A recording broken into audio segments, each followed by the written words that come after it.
everyone, and happy Monday. Meteorologist Brittany Van Voorhees here with WCNC Charlotte. It is Monday. Chief Meteorologist Brad Panovich is at a weather conference, so you guys are stuck with me the next 3 days, but we actually will see Brad, technically, Jeb, later on in the show. We'll talk more about that, of course, coming up. But let's talk about a fantastic forecast. It was an amazing Monday. And I know for many people, Mondays and Tuesdays are probably your least favorite days of the week. Again, that's what I hear at least. Those are my days off normally. So, I guess it's not either here nor there. But it felt fantastic no matter where you were across the Carolinas. We saw rain and storms, of course, widespread on Saturday. The mountains, foothills, obviously saw them the same day. The beaches had them yesterday. But now everybody is clear. Everybody is quiet. And it's time to have a great week. So today, temperatures reached 77 degrees, which is almost 10 degrees below average for this time of year. Our average high is 85 here in Charlotte, and again, a high of 77. That's an 8-degree difference. Currently at 75. The city looks amazing. Temperatures again right now in the 70s, but dew points in the 40s. I did not put the quad box up, but I should have. But I do want to just make a little side note about sunrises and sunsets. If you are someone who loves the sunset, loves the sunrise, the next 2 days, so today and tomorrow, will be great times to do so because there's some high clouds mixing in. I'm going to pop up really quickly our Dallas Tower cam because it's really, really obvious to see it there.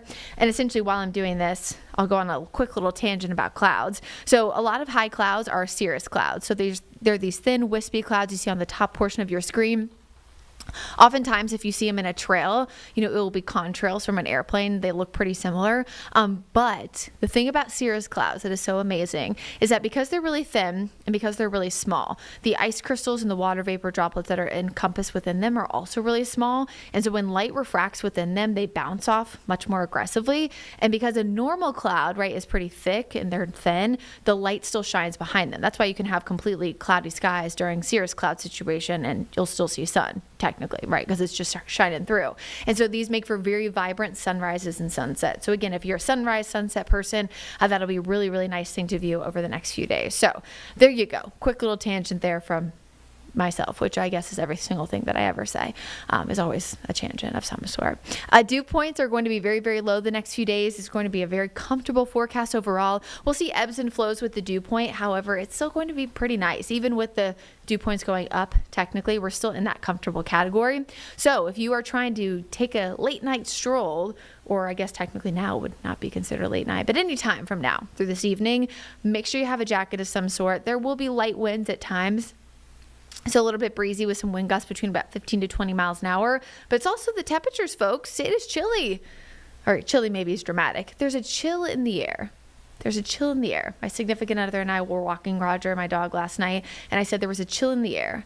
And the response I got was, it's not chilly. But again, there's a difference, right? A little bit of a chill, especially after we almost got to 90 both Friday and Saturday. A satellite radar showing the storms that we had again over the weekend, now down to our south. You can't really see it because of where the little lower third is positioned, but there's still storms in Jacksonville, which is where, of course, the Panthers were this weekend. They did have a delay in their game. Unfortunately, I wish the Cats would win. I guess the Jags are Cats too, but our Cats, unfortunately, just didn't do it. But there's always next week. Danielle Stein last night in our newscast said that it's the first week of NFL. 50% of the teams have to lose. That made me feel better as well since I grew up in Atlanta, but there you go. Satellite and radar product, again, nice and clear across the Charlotte area. Boom, here you go. Another view of the cirrus clouds from Dallas and Monroe. Lesser around Charlotte and Lake Norman right now, but again, folks, it is going to be a great evening. Here's that wind forecast. So next 12 hours or so, we'll see gusts now between about 25 to 20, and then eventually tapering off as we go throughout the evening.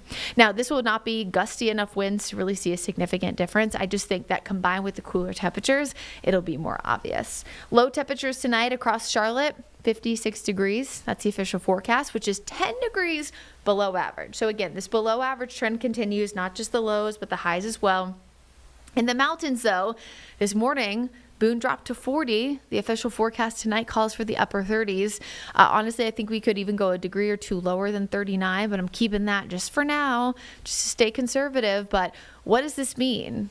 Well, if Ashwaubenon and Avery County, if those lower elevation spots are flirting with the upper 30s, it means some places like Grandfather Mountain, Sugar Mountain, Beach Mountain, that's a lot of mountains, but Banner Elk, Blowing Rock, could flirt with the freezing mark the next few mornings.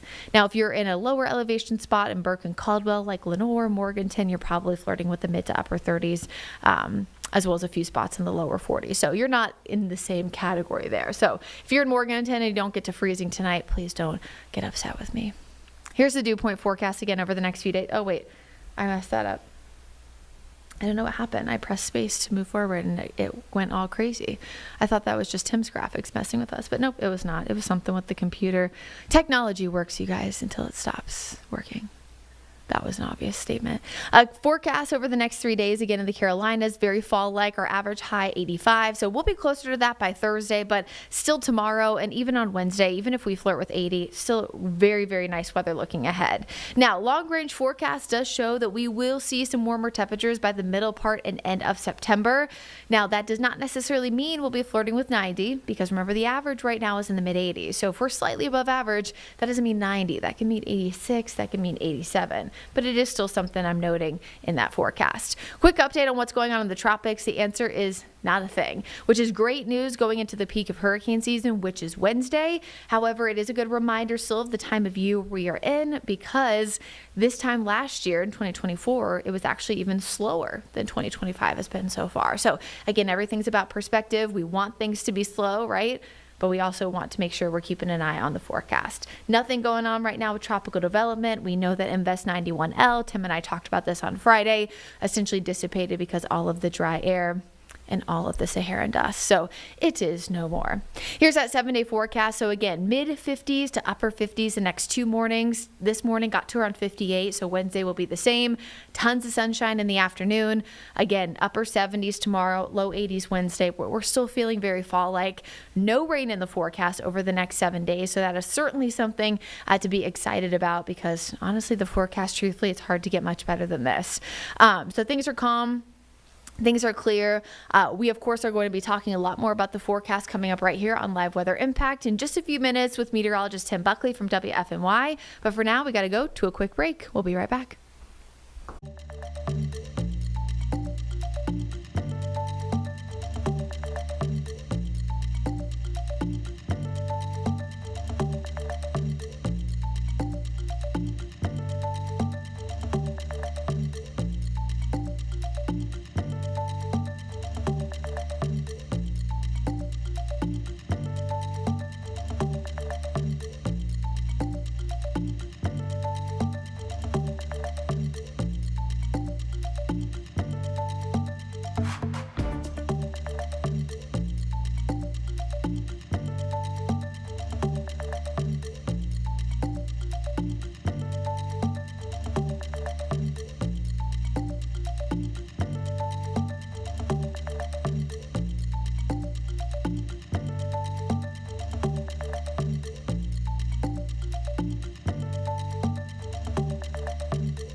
We're back, and of course we have Chief Meteorologist Tim Buckley from WFNY. Tim, how was your weekend? Hello. It was pretty good. I hope you had a good one. I know it was a little busy at times, right? We had all those storms popping up on Saturday, and then yesterday was kind of gloomy. Today would have been a nice weekend day, don't you think? It definitely would have been. Technically, Mondays and Tuesdays are normally my weekend, but Brad had to go to a conference. Dun, dun, dun. But it's okay. I'll be off Thursday and Friday when it's actually in the 80s, so... Looks like pretty nice weather. Not just, you just talked about it in your forecast, but basically all week is nice weather. So gives us the challenge of talking about other things here in the forecast. Well, you know me, Tim. I could talk to a brick wall about anything for about 3 hours. So we got plenty of opportunities to talk today. Okay, so we obviously saw nicer weather today. Do you remember what your low was off the top of your head this morning? I believe we were about 52 in Greensboro. We did have a fair number of locations, though, Brittany, that actually started in the 40s. So some of our coldest areas, Wilkesboro was 45. I know Boone was 40. Mount Airy was 48. So some people were that cool. Greensboro was 54. Winston-Salem was 52. So a cool start. And tomorrow should be a couple degrees cooler than that. Yeah, we were at 58 in Charlotte, so I'm going 56 right now for tomorrow morning. But I brought up the fact, and I'm sure you have too, that the mountains, I mean, if you have Boone in the upper 30s potentially tonight, that certainly means that higher elevation spots could get close to the freezing mark, which also brings us to the question as to if we're cold, that means there's other parts of the country that are higher latitudes than us that are also much colder. Yeah, this is crazy. And Jeb, if you can take my graphic here, I've got something. I didn't realize this until I was just kind of perusing the weather map today. But take a look. So we're up here, not anywhere close to the Carolinas, obviously, but up in New England, up in upstate New York, Pennsylvania, these kind of areas. Just look, all of these blue shaded counties, this is a frost advisory. And it's not totally unheard of. It's not totally, out of the question. But this is something unusual, right? This is something that, catches your eye. For the first time of the year, we're talking about these kind of frost advisories. So that would mean temperatures getting down into the low 30s and the mid 30s. Most of those spots are high elevation, so kind of similar to what we were just talking about with Boone. But part of the reason I bring it up, Brittany, is because this is actually relevant to us. Our airflow right now is northeast wind. So that air up there that's cold enough to bring them down to freezing or close to it, well, that's where our wind is coming from, and that's kind of our weather influence. So when we talk about the weather pattern, or we talk about, what our weather trends are, we always look at where the weather's coming from. Well, right now it's coming from some place that's having mornings in the 30s, so it's no shock that our temperatures will be about 10 to 15 degrees below normal in the morning. I'm so excited. I just love fall weather. I wish it could stay forever. We know, obviously, at times we're going to warm up, but it was just so nice outside. There was even a light breeze. We had winds out of the northeast, of course, as you just showed, at about 10 to 15. So it was just such a nice little crisp morning to wake up to.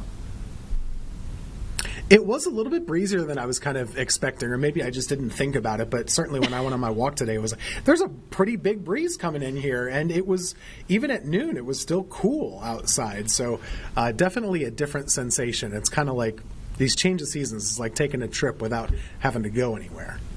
Yeah, and I love it. Honestly, it's one of the reasons I'm sure you're the same way. Why I love living in the Carolinas. Our winters aren't terrible, right? Our summers aren't terrible. And then we have really, really fantastic transitional seasons like spring and fall.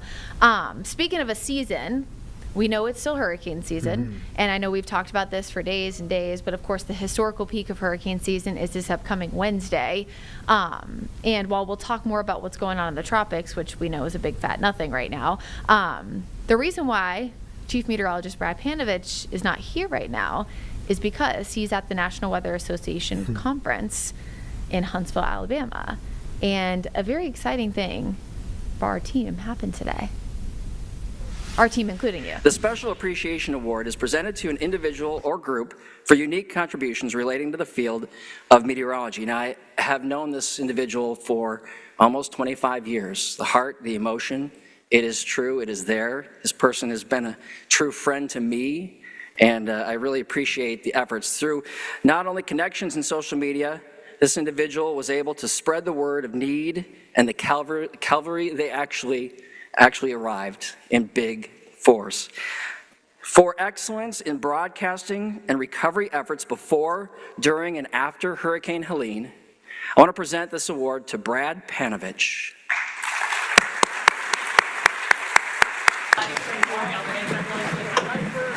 Paper towels, we can put that directly on the truck. If it needs to be opened, if it needs to be, if we need to discern what's in there, we're going to put it in this stack here.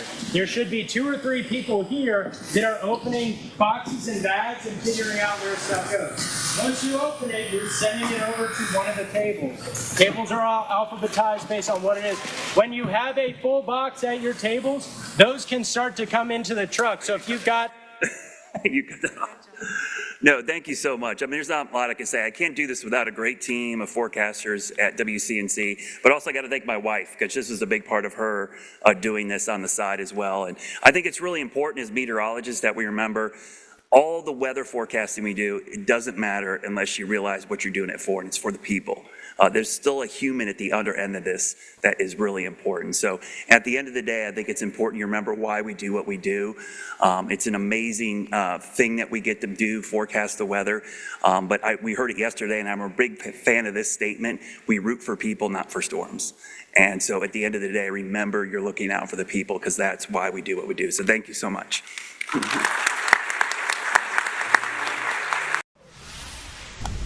And Tim, I know you know Brad and you feel the same way, but he is truly just such a humble person. You know, he didn't do any of the drives, you know, that they did for Helene. That was at his house, all those videos and things. You could see his dog drum. I mean, he doesn't do any of that for the recognition. He does it for the fact that he wants to help people. So it's just really nice to see him recognized. Yeah, and it's well deserved, obviously, and like we said, the forecasting, that's kind of the before the storm aspect of it. But gosh, it's just about a year ago, and you remember too the weeks and months that were right after the storm. You know, every day, every week, there was, you know, a new need, or here's what we need now. Here's where it needs to go.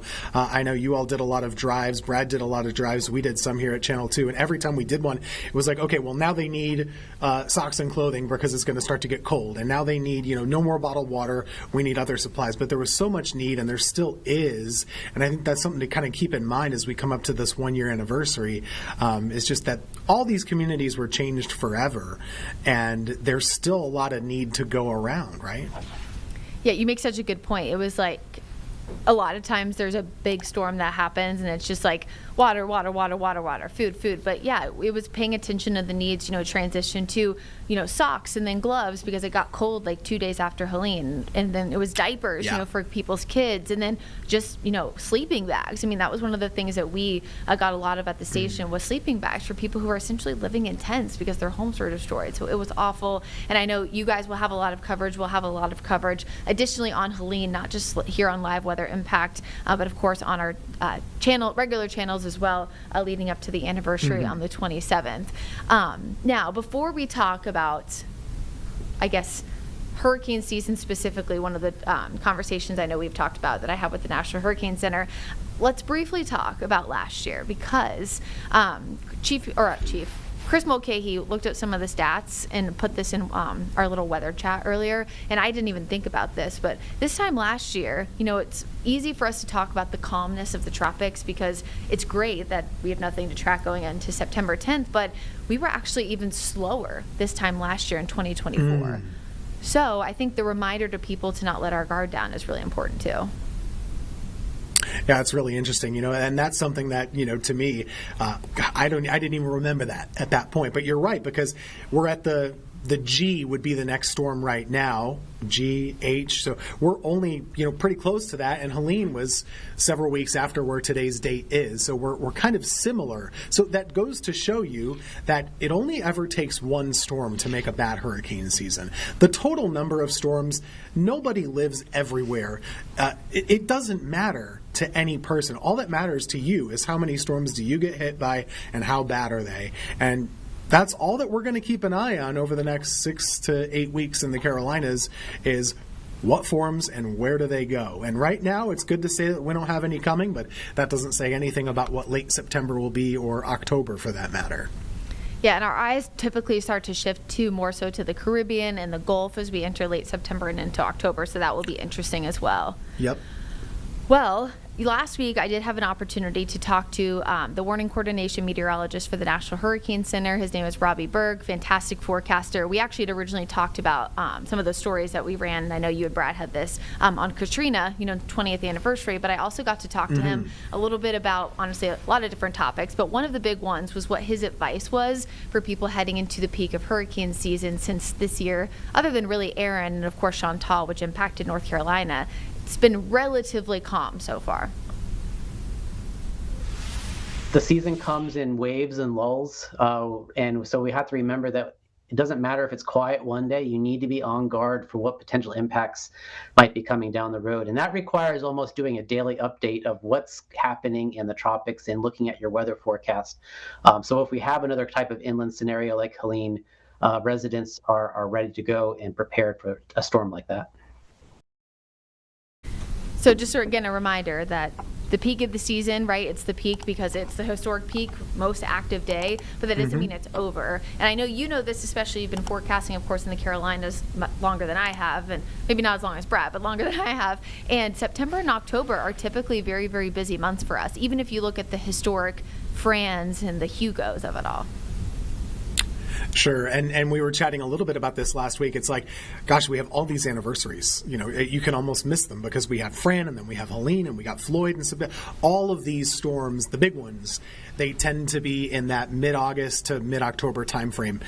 Matthew is one of the ones that was a little bit later by standards. That was an October hurricane for us. I remember, Sandy was an October hurricane much farther up the coast, of course, too. But there are a lot of those that can still get you. I think of, the peak of hurricane season, Brittany, as kind of being more of the halfway point.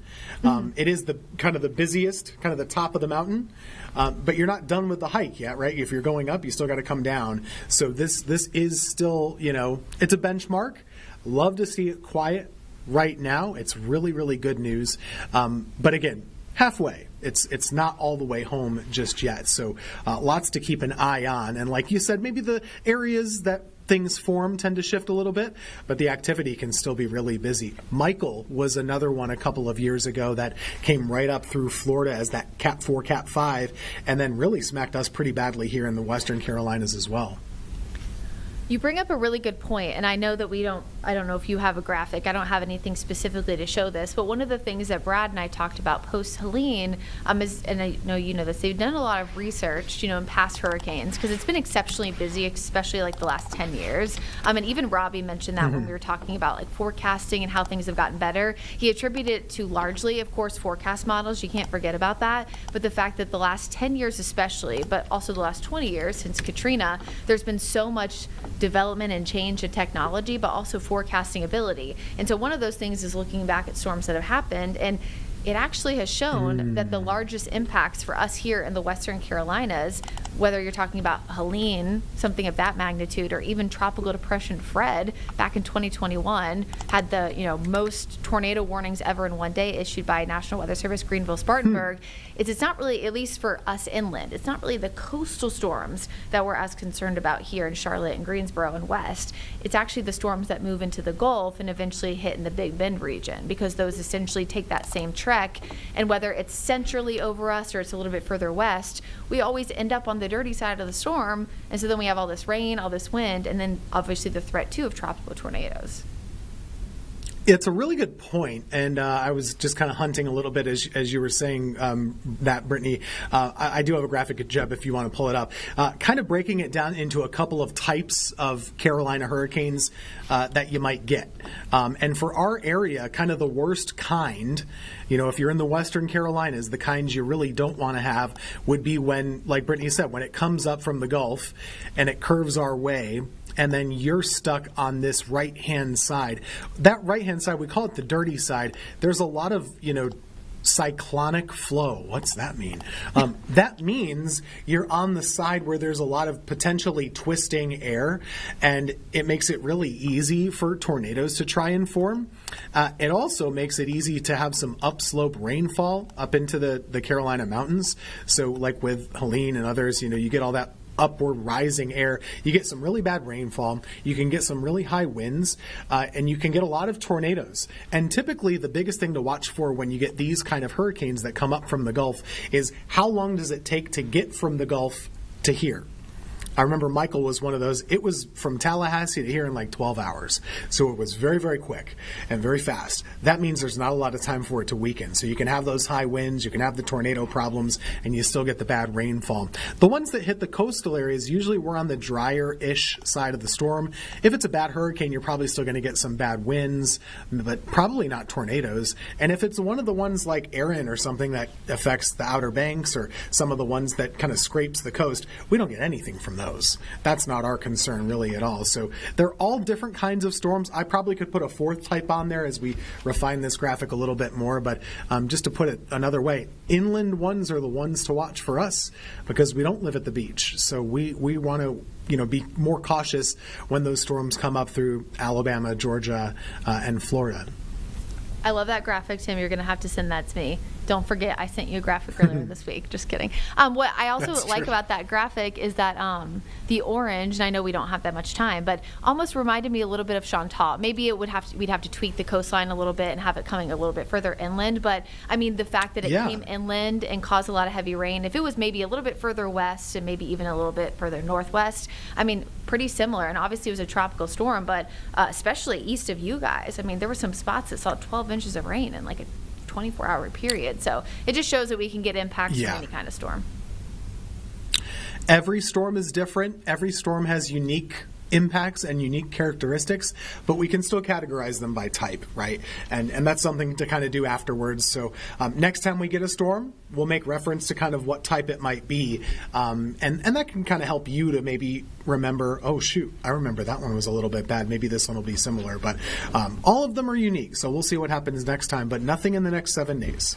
We love to see it. And also let your friends and family members know, especially if they just moved to the Carolinas, that we can see impacts even if you live inland, because that's a big myth that we see all the time. Yeah. Tim, have a great rest of your Monday night. We'll see you again tomorrow, same time, same place. And for everybody else, of course, we're always streaming on WCNC Plus and WFNY Plus. And of course, we'll be on air later on tonight, too.